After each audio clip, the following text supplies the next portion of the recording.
Hivi ndivyo ambavyo nilitapeliwa na wazungu nikiwa hapa Poland, but nilikuwa mgeni. Story time. Unapofika Poland, especially ukiwa na work visa, utahitaji kuapply residence permit kama NIDA, kibali cha wewe kuendelea kuishi hapa hata baada ya visa yako kuexpire.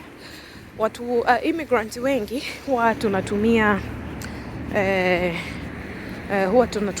lawyers, wanasheria kwa ajili ya hilo, ili watusaidie kufanya vitu kwa usahihi.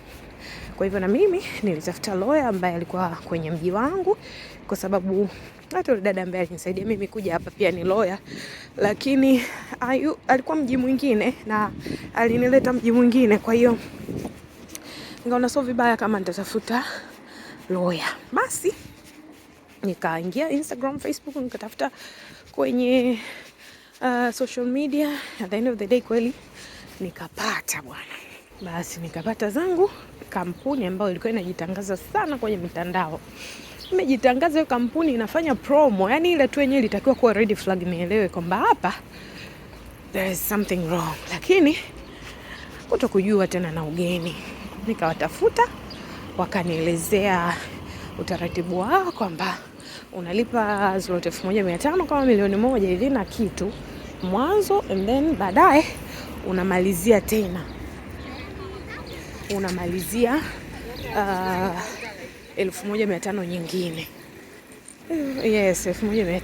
Basi wanakwambia ukiwatumia wao unapata hiyo kadi haraka, usumbuki na nini na nini na nini. Yaani ile maneno tu ya kumnanilia mtu, kumvutia mtu. Basi na kumbe hamna kitu kama hiko. Yaani government haipelekeshwi na mtu yoyote, awe lawyer awe nani. Basi bwana, mimi nikawalipa. I'm so sorry kwa kuhema, maana tembea haraka. Nikawalipa. Nikawatumia 1,500 ile. Haya, mchakato uanze, wakanitumia karatasi ya kusaini, power of attorney. Yaani wao ndo watambulike kama wasimamizi wa kesi yangu, ili hata wakituma document yoyote government waelewe. Nikasaini, wakatuma, wakachukua power of attorney. Baada ya muda nikaanza kuwauliza update, hawajibu chochote, wako kimya. Hawatoi update, hawaelezi chochote, mawasiliano yalikata. Mpaka ilipofika mwezi mmoja, wakaanza kwanza hiyo hela yenyewe wanavyodai. Mungu wangu, wanadai hela kwa fujo. Tuma hela, unatuma saa ngapi? Tuma hela. Ni pale yenyewe pia ilitakiwa nielewe kwamba ile ni red flag, na pengine ningeishia pale. Lakini dada yako na mimi nikaendelea tu kuwapa hela. Baadaye wakaanza kunisumbua baada ya mwezi mmoja tena. Sasa malizia basi ile hela, na wauliza sasa nyinyi ni nini mmefanya? Yaani what's going on? Hawana wanachoniambia.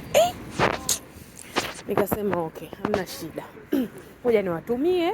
Wao ndo wanajua, maana wanakupa tu majibu ya shortcut yaeleweki, hamna explanation. Basi nikawamalizia bwana ile 1,500 nyingine, jumla 3,000. Haya, utakalculate hapo kwa rate ya 700. Zloty moja sawa na 700. Kwa utakalculate zloty 3,000 ni shilingi ngapi? Nilipowamalizia wakaingia mitini tena. Hakuna kujibu message, hakuna kutoa maelezo, na wauliza sasa nyinyi mbona mimi sielewi ya mambo inakuaje? Hamna, usijali, sisi tumesha nini. Baadaye wakaniambia umeshapata appointment ya fingerprint. Mie jamani, appointment gani tena hiyo, vipi? Afu imepatikana tena mji mwingine, how? Mimi niko mji mwingine, appointment imepatikana mji mwingine, how? Basi nikaambia sawa, wakanipa iti namba ya kutuma hela.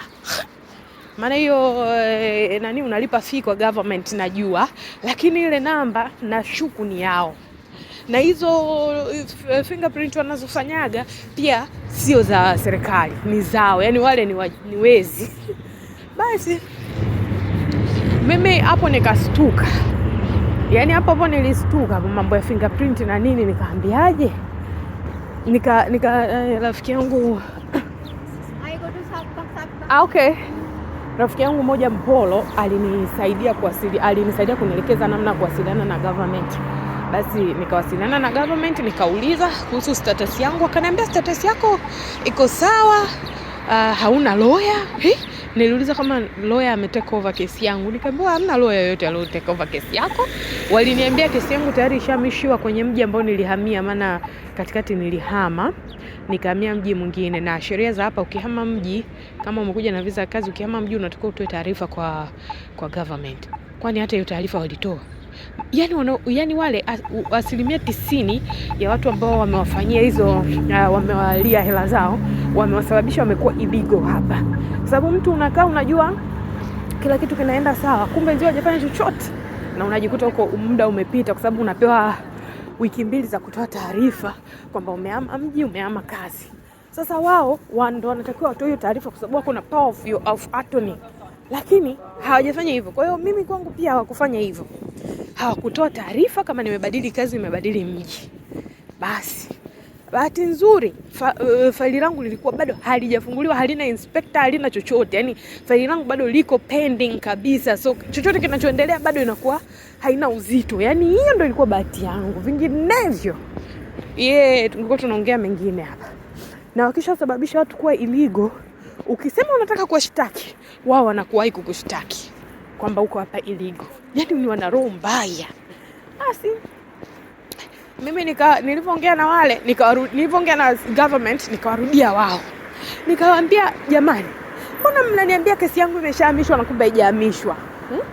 Mbona mnaniambia mmeshafanya hivi na hivi kumbe hamjafanya? Hamna, tumeshahamisha. Wanang'ang'ania kabisa, they insisting, tumeshahamisha. I was like, what? Jamani, hao ni professional matapeli hao. Basi nikamwambia, sikia, naomba ni muachane na hii kesi. Sitaki tena. Toa hiyo power of attorney, naendelea kufanya naendelea kushikilia mwenyewe kesi yangu. Sitaki. Acha. Acheni, sitaki. Sasa itakuwaje? Utakuwa na kesi huku na huku kwenye huo mji uliopo na huku. Sasa itakuwaje nini? Nyinyi mmeniambia mmehamisha kesi yangu iko mji mwingine. Mmendanganya, kumbe kesi yangu iko mji ule ule. Hamjachukua hata hiyo power of attorney, hamna chochote. Jamani, nikajaga kugundua kumbe hawafanyi chochote. Hawakufanya kitu chochote kwenye kesi yangu. Chochote kile hawakukifanya. Kwa hiyo mimi nilitaka over kuanzia pale, nikawa nawasiliana mwenyewe na government. Yani ilibidi nijifunze hayo mambo yote. Na mimi kwa kujifunzaga nikateka over mwenyewe kesi yangu.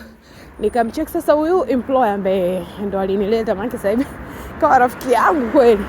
Akawa ndo ananielekeza baada ya fanya hivi. So nikifanya kitu na muuliza kama kiko sana, ananiconfirm basi na nani akanielekeza fungua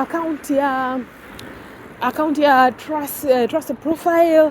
Hiyo inakusaidia kufahamika, kutuma barua kwa government, utumie tena posta, unakuwa unatumia tu barua za kidigitali, kuingia maofisi. Ameelekeza vitu vingi udada. Na ndio maana hata watu nikuaga na linki kwake. Ila sasa hivi sitaki kabisa. Wema wangu sije ukaniponza. Yani hiyo kitu usifanye, afu kuna watu wanagawa namba yangu. Yani mtu, yani let me say this. Nyie mnaogawa namba yangu nyie sitaki. Eti mtu anampa tu mtu namba, anambia wewe mwambie wewe atakusaidia kwenda Poland. The fuck, sitaki. Mimi sina nani ya kusaidia mtu kiivu. Hiyo power sina. Baadaye mimi niitwa mwizi, sitaki kabisa. Nishagaili. Nimegaili for good.